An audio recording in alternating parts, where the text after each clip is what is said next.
dia, a gente está aqui em Bali, né, na Indonésia. A Indonésia é o maior país muçulmano do mundo. E aqui em Bali eles falam balinês, que é um dialeto próprio, mas na Indonésia eles falam a língua indonésia, né? O indonesiano. E essa língua ela tem muitas semelhanças com o português. Muitas palavras são iguais ao português, como por exemplo sábado, bandeira, sapato, janela. São as mesmas palavras em português, são aqui em indonésio. Então por que isso acontece, né? Ou por que isso aconteceu? Então a gente tem que ir para a história, sempre ela. Então foi o que aconteceu. Portugal no século XVI, nas grandes navegações, Portugal ela chegou até uma nação pequena, né? Chegou até o Japão. Então vieram aqui para a Indonésia, para o Ceilão, que é o Sri Lanka, até para o Japão, para a China, né? Macau, até para o Japão. E também foram para as Américas, chegaram lá no Brasil, né? Na região que a gente conhece hoje como Brasil.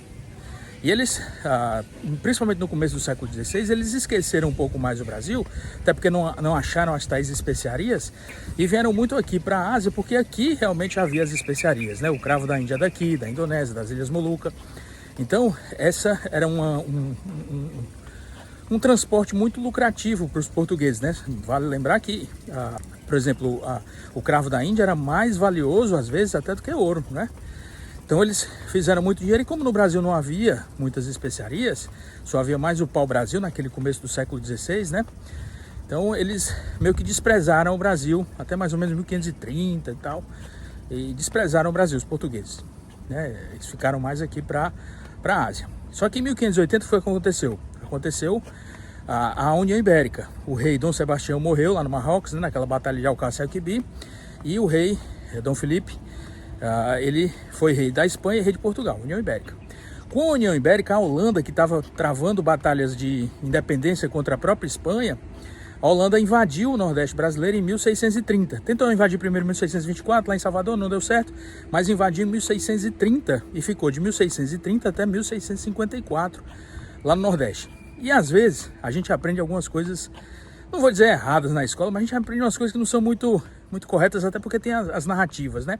A narrativa que a gente aprende na escola é que os portugueses derrotaram os holandeses, e os holandeses saíram do Nordeste, e os portugueses retomaram o Nordeste do Brasil. Mas não foi bem assim o que aconteceu, né? Quando Portugal retomou a sua própria monarquia em 1640, Portugal, um país pequeno, ele estava retomando a sua economia, a sua monarquia e tal, e ele não tinha tantas pessoas, não tinha tanta infraestrutura para ter duas frentes de colonização, né? A frente asiática e a frente lá nas Américas. Vou lembrar que o ouro ainda não havia sido descoberto lá na região das Minas Gerais. Então o que foi que aconteceu?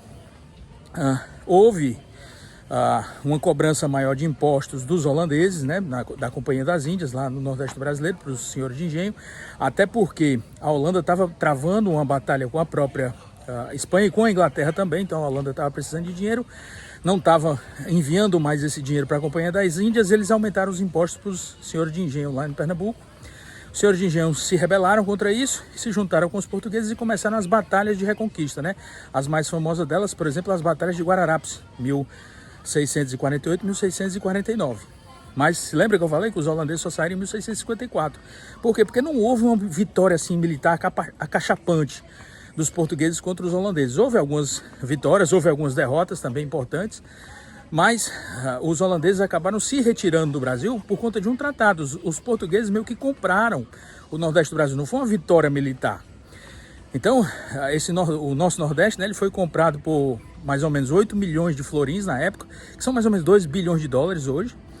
E Portugal cedeu aqui as colônias da Indonésia e a colônia do Ceilão, que hoje é o Sri Lanka. Então, aqui em Indonésia tem muitas palavras em português até hoje, porque foi uma colônia portuguesa até mais ou menos 1654.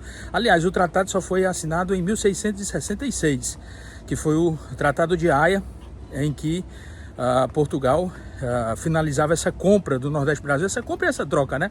Comprou o Nordeste do Brasil por 8 milhões de florins, que seriam 2 bilhões de dólares, e cedeu essas colônias aqui da Indonésia e do Ceilão à Holanda, né? Então, por isso que muitas palavras na língua indonésia ou indonesiana são palavras iguais em português.